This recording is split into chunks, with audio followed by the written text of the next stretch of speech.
Magandang araw po sa inyo lahat. Ako nga po pala si Yam Kaiser C. Magat. Nakatira po sa Kalumpit, Bulacan. Tatlo po kami magkakapatid. Bali, iniwan na po kami ng nanay at tatay namin. Wala pagkabata po, yung lolo na lang po namin yung nag-aalaga po sa amin. Siya po yung edit ka na lang. Siya po yung nagpalaki po sa amin. Siya rin po yung nagtustos sa amin sa pagkain, sa pag-aaral po sa amin. Kahit po napipi siya, huwag ito mo. Ito mo. Edit ka na lang. Araw kayo paniniwalaan niya. Kahit na siya po ay tipe, nagtataguyod niya po kami. Hindi pala. Iyan. Sana po matanggap po ako sa eskwela po na to dahil naawa po ako sa lola ko. So, kasi po sinuhunan niya po yung kapakanan namin magkakapatid kesa po sa sarili siya. Okay lang.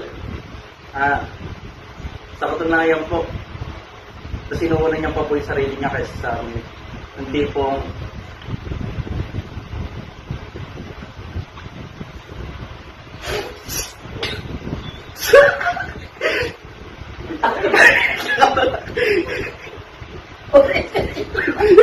ikakatalala. Yung tipong underwear niya po, yung tipong di po siya makabili ng sariling underwear niya para lang po may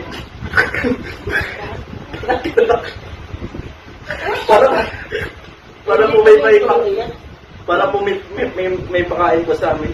Di po siya bumibili ng underwear niya. Imbis na ibibili niya po sa underwear niya, ipapakain niya po sa amin.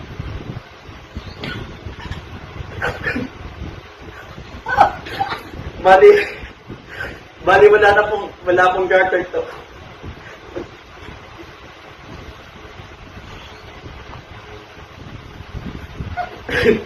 Pag sinusuot niya po ito, lalagyan niyo po na po. Lalagyan niyo. Pag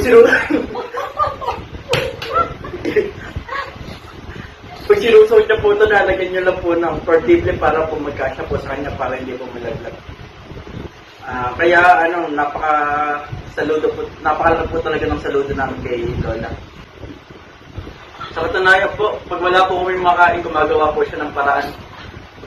Nagnanakaw po siya ng manok sa kapitbahay. Para lang po may pakain sa aming magkakapatid. Kami po ay nagpapasalamat po sa binigay niyo na oportunidad upang mapag-apply po sa inyo ng scholar. Si Lola rin po ay gusto rin po magpasalamat sa inyo.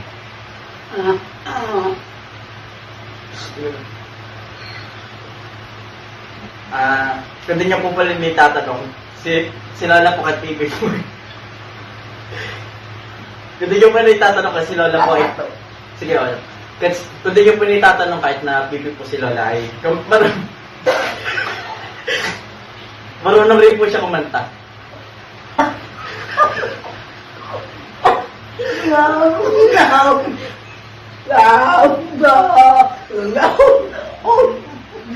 O, di ba po, pwede pong pang-singing contest.